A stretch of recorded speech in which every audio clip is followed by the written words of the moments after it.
What's up, y'all? I said, what's up, y'all? Look at me when I'm talking to you, bro. Nah, I'm just messing with y'all, man. This your boy Knockout Boxing 86 TV, and we in here. So check this out, bro. Before we get going in our video, smash the like button, subscribe to the channel if you're new here, share the video, turn on your notifications, and go follow me on Twitter at KOBoxing86TV. If you got a breakdown or a prediction you want me to do, knockoutboxing86@yahoo.com is the email address. And don't forget about our live shows. We live every Wednesday and Thursday night, 7:30 p.m. Central Time. We live every Sunday morning with the Singing OG, KC Boxing Network, Sunday mornings, 9 a.m. Central Standard Time. But let's get it popping. Let's get into our video. And today, Gervonta Tank Davis tells everybody, just relax. That's open for interpretation. You could assume maybe he was talking to his girl. But then why would he be talking to her on Twitter? You can assume he was talking to his fans. You can assume he was talking to his haters. I don't know. But when he tweets, just relax, I'm taking it in the boxing context, and I think he's telling fans, just relax, because it's a lot of pressure on him, bro, to make a big fight. It's a lot of pressure on him because people, whether you believe in him, whether you don't believe in him, whether you like him, whether you hate him, people want to see him fight better competition than what he's been fighting. People want to see Tank versus Loma, Tank versus Devin, Tank versus Josh Taylor, Tank versus Gary Russell Jr., Tank versus Shakur. People want to see these fights. Some want to see it because they think you beat all of them.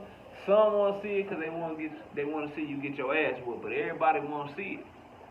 Some want to see it just because they believe in the best possible fights and they fight fans, and that's what they want to see. But Tank, we can't just relax, bro.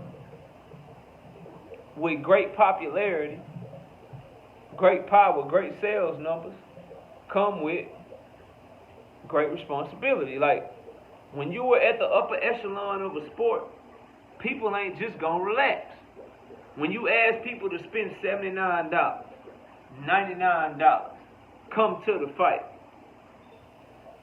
when you ask them to do that, the product that you give them needs to match what you asking them to give you in terms of consuming your product. And bro, like, I'm a huge fan. Everybody that know me know I rock with Tank Davis, bro. Like, I'm a fan of his. But up until this point, yo, run at 135, what we got? Yuriokas Gamboa, Isak Pitbull Cruz, and I think that's it, bro. If I'm being real with you, I think that's it. Let's see.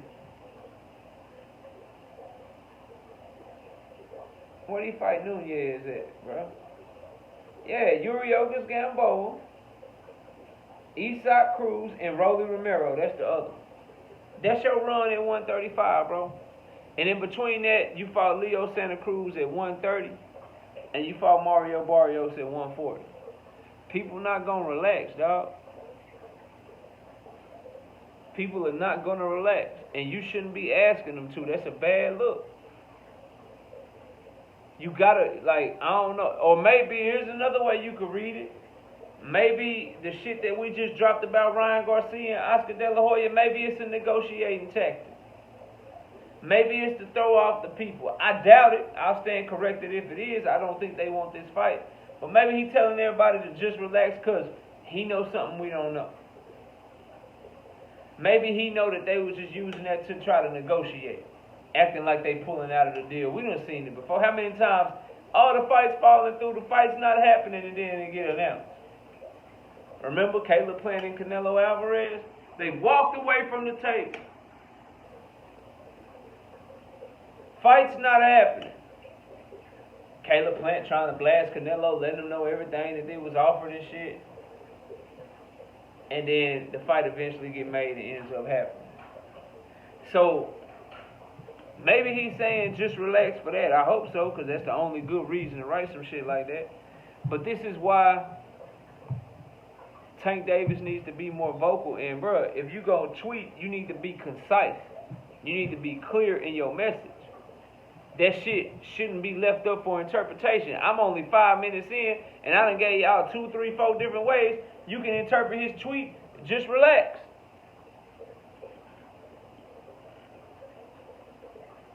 Fans aren't gonna do that, bro. As a professional athlete, fans will never be satisfied, and nor should you.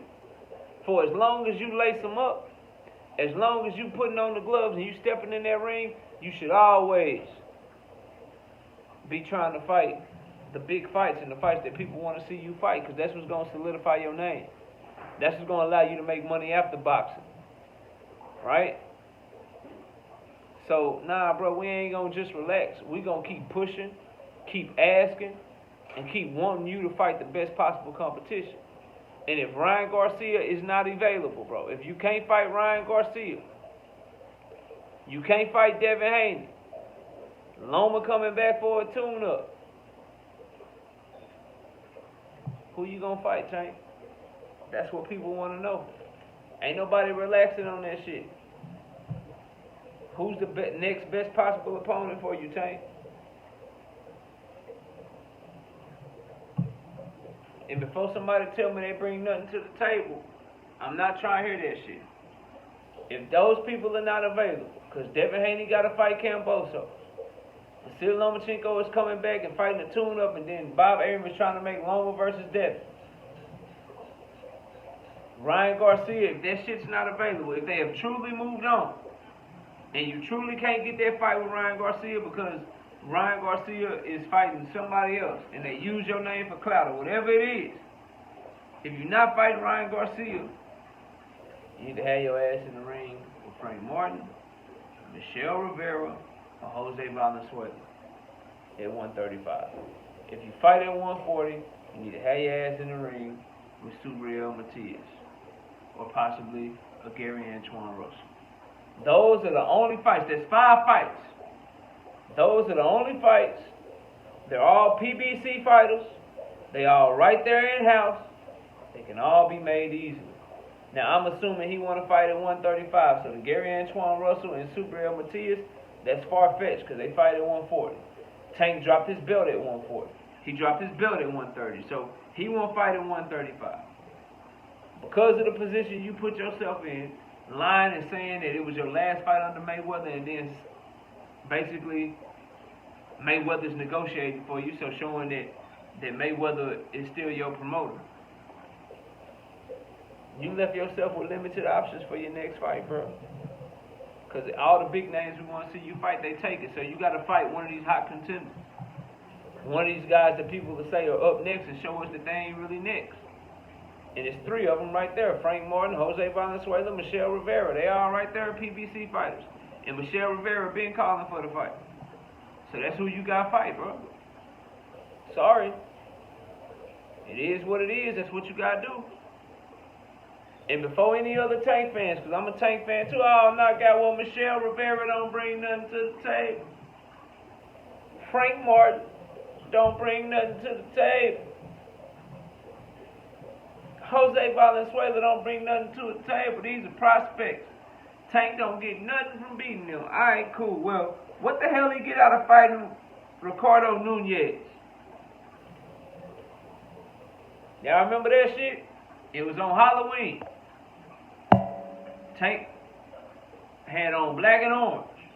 He fought Ricardo Nunez, bro. Who had never fought in America, bro.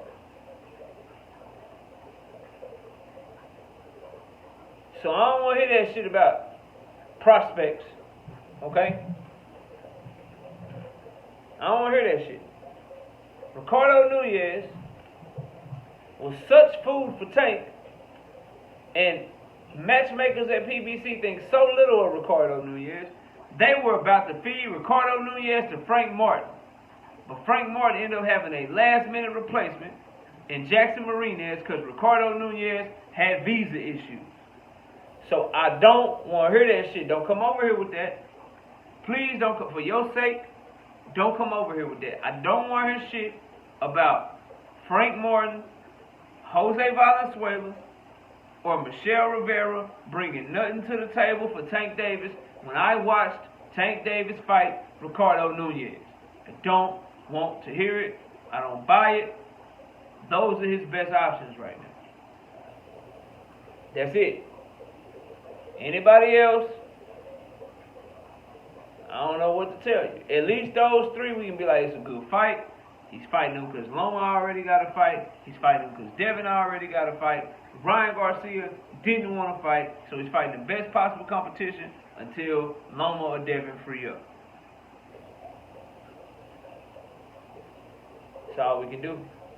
That's all he can do that'll be, salvageable. But y'all let me know what y'all think. Comment down below, smash the like, subscribe to the channel, share the video, turn on your notifications. Go follow me on Twitter at KOBoxing86TV for breakdowns and predictions. KnockoutBoxing86@yahoo.com. I appreciate y'all watching the video. Enjoy the rest of your day. And with that, we out of here. Peace, y'all.